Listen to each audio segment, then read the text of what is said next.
guru belajar, di musim pandemi ini tentu sangat menguras energi kita ya. Bukan hanya murid, kita sebagai orang tua dan pendidik juga merasakan dampaknya. Kita stres, banyak tekanan, kemudian bosan dengan aktivitas yang selama ini kita lakukan. Siapa sih yang nggak rindu traveling di saat-saat seperti ini? Walaupun kita tidak bisa traveling secara fisik, tetapi kita bisa loh melakukan mind traveling.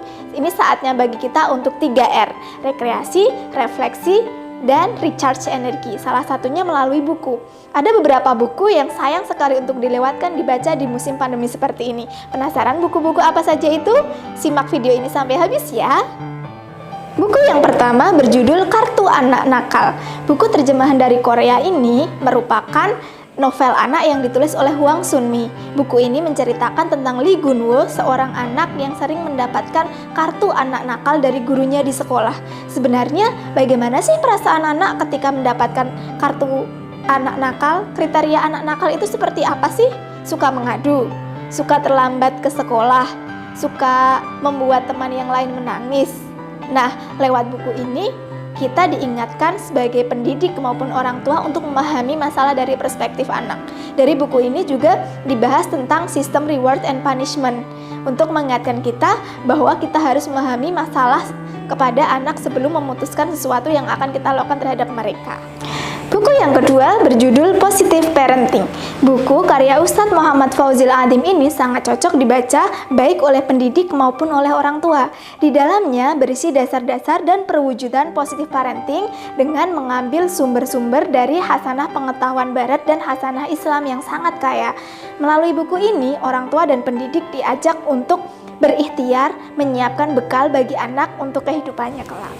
Buku yang ketiga adalah Gurunya Manusia.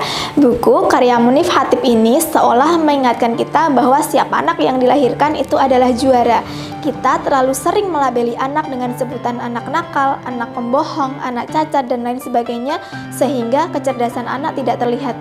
Padahal setiap anak itu cerdas dengan kecerdasannya masing-masing. Setiap anak memiliki multiple intelligence-nya masing-masing.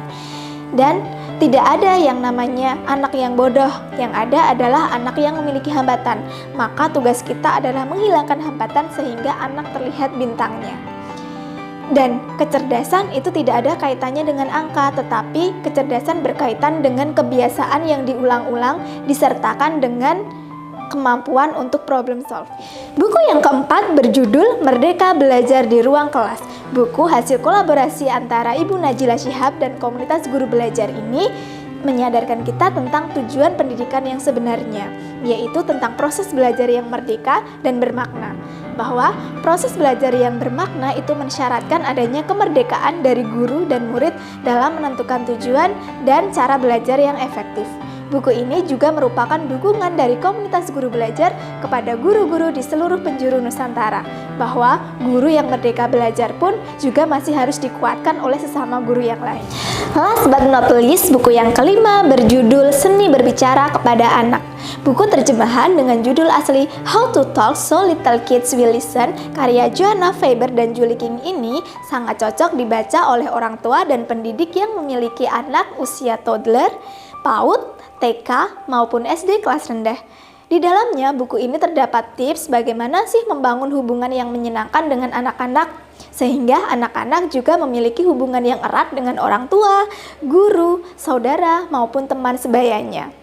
Di antara tips dalam buku ini adalah bagaimana merubah hukuman melalui solusi yang lebih efektif dan efisien. Kemudian terdapat juga tips yang dapat digunakan untuk mengatasi permasalahan yang dihadapi oleh anak sehari-hari dari mulai bangun tidur hingga tidur lagi.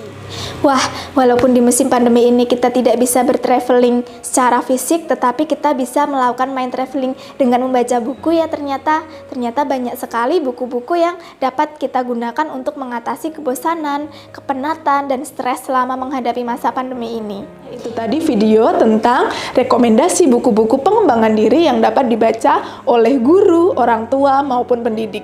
Jadi, tertarik untuk membaca? Dan buku mana saja yang sudah kalian baca? Jika teman-teman mempunyai rekomendasi buku-buku yang lain, jangan sungkan untuk saling berbagi ya. Sampai jumpa di video selanjutnya.